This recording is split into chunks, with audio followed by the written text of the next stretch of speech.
आज की कहानी की शुरुआत होती है कुदरत के कुछ बेहतरीन नजारों से, जिसमें हमें घने जंगलों के बीच से होते हुए समुद्र किनारे एक छोटे से टापू की ओर लेकर जाया जाता है। समय है 1850, जिस दौरान हम लंदन से आए हुए एक शिप को देखते हैं जिसमें कुछ मुसाफिर हैं जो कि अपनी मंजिल यानी कि इंडिया की ओर जा रहे हैं। लेकिन बीच में उनका सामना तेज लहरों और तूफान से हो जाता है, जो चीज उनके जहाज को बहुत नुकसान पहुंचा देती है। समुद्र का अधिकतर पानी इनकी बोट में भर चुका था, जिससे ये तुरंत ही बाहर निकलते हैं, पर इस जद्दोजहद में इनका एक साथी मारा जाता है, जिससे अगली सुबह ये लोग पूरे क्रियाक्रम के साथ समुद्र में बहा देते हैं। लेकिन कल रात के हादसे के बाद इनका जितना भी खाना था वो सब खराब हो चुका है। ऊपर से इनकी जो बोट है वो भी टूट गई है, इसीलिए इन्हें अब किसी डेजर्ट आइलैंड की तलाश, जहाँ से ये कुछ टिम्बर के पेड़ों को काट सके और उसे अपनी बोट को ठीक कर पाए। पर अभी भी इन्हें कुछ ऐसा दिख नहीं रहा है। और इस दौरान हम मिस्टर मुनरो को देखते हैं, जिनका औहदा इस बोट पर सबसे ज्यादा है, इसीलिए सभी उसकी बहुत इज्जत करते हैं। मुनरो सभी को पूरब की ओर देखने को कहता है, जहाँ शायद जमीन का एक टुकड़ा है, इन्हें वहीं चलना चाहिए। सब ये देखकर बहुत खुश होते हैं और उस शिप को उसी ओर मोड़ लेते हैं। लेकिन वो उस टापू के ज्यादा करीब नहीं जा सकते, क्योंकि फिर शिप वापस पानी में नहीं आ पाएगी, इसीलिए ये अपनी छोटी सी बोट से वहां तक पहुंचते हैं। पर मुनरो तो अपने घोड़े को भी लेकर आ जाता है, जो देख सब हंसना शुरू कर देते हैं। पर उसका यही स्टाइल है, वो अपने घोड़े के बिना कहीं नहीं जाता। दोनों ही उस आइलैंड की खूबसूरती को निहारते हैं, जिस दौरान मुनरो को झाड़ियों के पीछे एक लड़की दिखती है, जो ये संदेश देता है कि यहाँ पर मानव जाति का भी प्रवास है। दरअसल ये लड़की किपास नाम के कबीले की सदस्य है, जिनका यहाँ पर सालों से रहना है। वो जब मुनरो के घोड़े को देखती है तो उसे काफी प्रभावित होती है।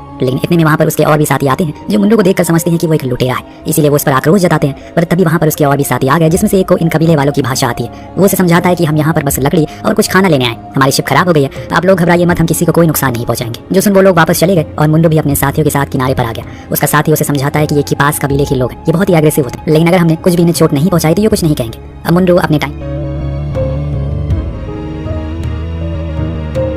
पास करने के लिए स्केचेस बनाने लगता है। तभी उसे कुछ शोर की आवाज आती है। जब वो इस चीज को देखता है तो वहाँ पर कुछ कबीले वाले आपस में ही लड़ाई कर रहे थे। उस लड़की को मारने पर तुले हुए थे, जिसको मुनरो शुरुआत में मिला था। वो फौरन ही वहाँ जाकर उसकी मदद करता है, लेकिन तभी वहाँ सरदार आता है और इनसे कहता है कि तुम लोगों ने मेरे बेटे को काफी कुछ सिखाया, लेकिन ये लड़ाई हमारे अपने लोगों की है और इसीलिए तुम इसमें दखल अंदाजी ना करो तो बेहतर होगा। पर मुनरो वो लोग उस लड़की को उसके भाई को मारने वाले, वो उन्हें ऐसा करने से मना करता है। तब सरदार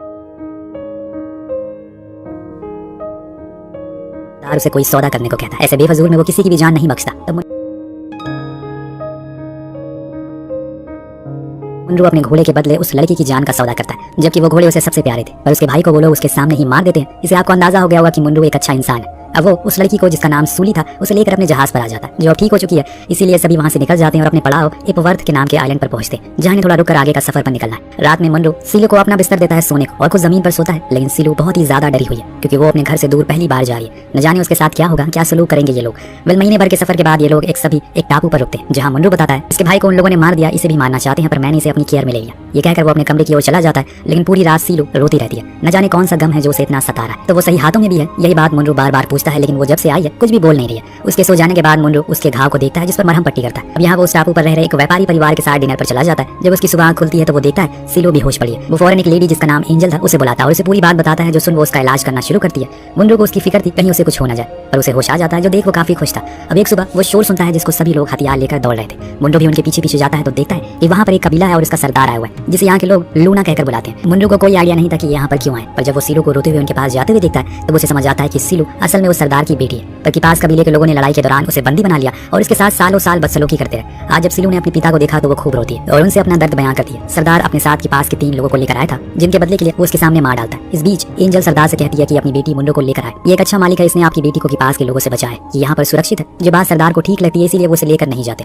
वहीं छोड़ देते हैं। पर अपने एक लड़के को वहीं छोड़कर चले जाते हैं, ताकि वो सूली की देखरेख कर सके, उसकी रक्षा कर सके। असल में दोस्तों, आए दिन इन कबीले वालों में लड़ाई होती रहती है, जिसके चलते इनकी औरतों को बड़ा जुल्म सहना पड़ता है। कभी वो इस कबीले में रहती है तो कभी उस कबीले में। यही देख एंजल ने सीलू को यहीं रुकने को कहा, क्योंकि यहाँ वो सबसे ज्यादा सुरक्षित है। और इसके बाद सीलू भी वहाँ के तौर तरीकों में ढलना शुरू हो गई। उसको ये सब करने में एंजल खूब मदद करती है। दोनों में एक अच्छा समय साथ बिताते हैं। तो वहीं मुनरो ने इन दोनों कबीले वालों को बुक खरीद कर दी, ताकि ये कुछ पढ़ लिख सके। सीलू को तो डांस क्लासेस भी ज्वाइन करवा दी, लेकिन दोस्तों कुछ ही दिन में कुछ बहुत ही अनर्थ हो जाता है। जो क्या था चलिए आपको बताता हूँ। इससे पहले ये जान लीजिए, जो लड़का उस कबीले से आया है उसे एक लड़की बहुत ज्यादा पसंद करने लगी है। दोनों कभी कभार छुप छुप कर मिला करते हैं। लेकिन रात में टापू पर एक पार्टी हो रही थी, तो सभी सीलू ने देखा कि किसी ने बहुत ही बुरी तरह से उसके साथी को मारकर बाहर फेंक दिया। जो चीज वो मुनरो को भी दिखाती है, उस लड़के की हालत बहुत ही नाजुक थी, इसीलिए वो आकर अपने लोगों पर खूब चिल्लाता है, क्योंकि उस लड़के की जिम्मेदारी उनके ऊपर।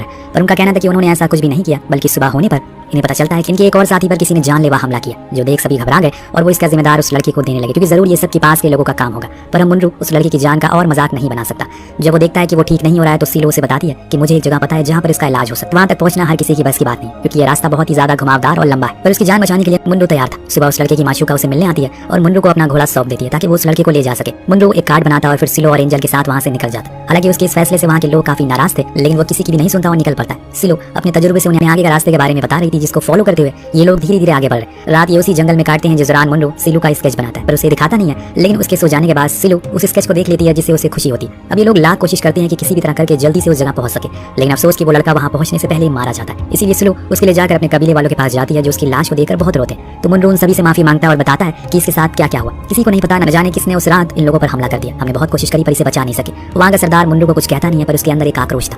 अगले दिन मुंडो वहाँ के लोगों के स्केच बनाता है, जिसमें उस कबीले का सबसे इज्जतदार आदमी का भी स्केच था, जिसका नाम ओलावा था। उधर एंजल वहाँ की कुछ जड़ी बूटियों को तोड़ने में मगन थी, ताकि वो इसे अपने साथ ले जा सके। इतने में वहाँ पर मुंडो आ जाता है, जो देखता है कि वहाँ के लोग लकड़ी की मदद से कुछ बनाने की कोशिश में लगे हुए। वहीं कबीले का सबसे इज्जतदार आदमी मुंडो की वो स्केच बुक को देख लेता है, उसके अंदर बनी हुई सिलो की तस्वीर भी। इसीलिए रात में वो सभी को बुलाता है और फिर मुंडो से इस बुक के बारे में पूछता है, आखिर उसने ये सब क्यों बनाया और वो क्यों आया है यहाँ पर, क्या चाहता है वो। तब मुंडो ने अपनी कहानी सुनाता है। जब वो ब्रिटिश आर्मी में हुआ करता था, तो वहाँ पर उन मासूम लोगों का नरसंहार देखा उसने, और उसे देखकर उसका दिल पसीज गया। उसके बाद से उसने कभी भी जंग को सही रास्ता नहीं माना, क्योंकि उसे हारने वाले को दो चीजों का नुकसान झेलना पड़ता है, पहली तो खुद की हार, दूसरा अपनी जान माल का नुकसान। तब से वो उन लोगों को स्केच को बनाता है जो अपनी जिंदगी में कुछ करना चाहते हैं, किसी चीज को हासिल करना चाहते हैं, और ऐसा करके उसे बहुत खुशी मिलती है। ये करके वो शख्स उसकी बात को समझ लेता है, लेकिन मुंडो ये बताते हुए काफी भावुक हो जाता है, क्योंकि वो अपने अतीत को भूलना चाहता है। इसीलिए दोबारा उसने आर्मी कभी ज्वाइन नहीं की। उसके इस मुश्किल समय में एंजल उसका साथ देती है और दोनों एक अच्छा समय साथ में बिताते। एक दिन वहाँ कैप्टन कुछ असला बारूद लेकर आता है, ताकि वो उन्हें बेच सके, जो कि वो पहले भी किया करता है। लेकिन आज सिलो उसे मना कर देती है, क्योंकि उनके पास इतने पैसे नहीं कि वो उसे खरीद सके। उनकी ये बातें मुंडो भी सुन रहा था। वो कैप्टन से गुजारिश करता है कि आज वो दाम थोड़ा कम कर दे, लेकिन कैप्टन ऐसा करने से मना करता है। तो मुंडो सरदार के पास जाता है और उन्हें ये सलाह देता है कि ये हथियार और बारूद खरीद कर कोई फायदा नहीं है। कब तक आप लोग एक दूसरे के लोगों को मारते रहोगे? जंग से कभी किसी का कोई फायदा नहीं होता, सिर्फ लोगों ने अपनों को खोया। जो सुन सरदार कहता है कि ठीक है, यही बात तुम जाकर कपास के लोगों को समझा दो, अगर वो मान जाए तो हम कभी भी जंग नहीं करेंगे। मुंडो मान जाता, पर इसमें बहुत ज्यादा खतरा था, क्योंकि कपास के लोग आदमखोर होते हैं, वो किसी को भी नहीं बख्शते, खासकर उनका लीडर। वो तो जानवर ही है, लेकिन मुंडो फिर भी मान जाता है। शिप लेकर वहाँ के लिए निकल जाता है। साथ में उसके कैप्टन भी था, जो अपने सौदे के लिए जा रहा था। वहाँ पर क्या पता उसकी बंदूकें बिकी जाए, पर इस बीच मुंडो नोटिस करता है कि उसके साथ सिलू भी आ गई है। अब ये देखकर वो उस पर बहुत गुस्सा करता है, क्योंकि वो जिस जगह पर जा रहा है वहाँ के लोग उसे नफरत करते हैं। लेकिन सिलू वापस जाने से इनकार करती है, पर मुंडो के लिए अब खतरा और बढ़ गया, क्योंकि उसे अब सिलू की भी रक्षा जो करनी है। सफर के बाद ये लोग उस टापू पर पहुंचते हैं, जहाँ कैप्टन सरदार के बेटे से मिलता है। उसे बंदूकें दिखाता है, तो वहीं मुंडो सरदार से खुद जाकर मिलता है, जो उसे देखते ही पहचान जाता है, तुम तो वही हो ना, घोड़े बेचने वाले। तो मुंडो हाँ में जवाब देता है। फिर वो अपनी बात रखी, वो लूना कबीले से आए हुए, उनकी शांति संदेश लेकर उनके लिए एक तोहफा भी दिया है, जो सुनकर सरदार हंसने लगता है और कहता है, क्या तुम्हें पता है ये जमीन हमने खून के पसीने से सींची है, और तुम कह रहे हो कि हम उन्हें माफ कर दे? ये कभी नहीं होगा। ये कहकर वो बाहर आ गया और कैप्टन की बंदूकों को देखने लगा।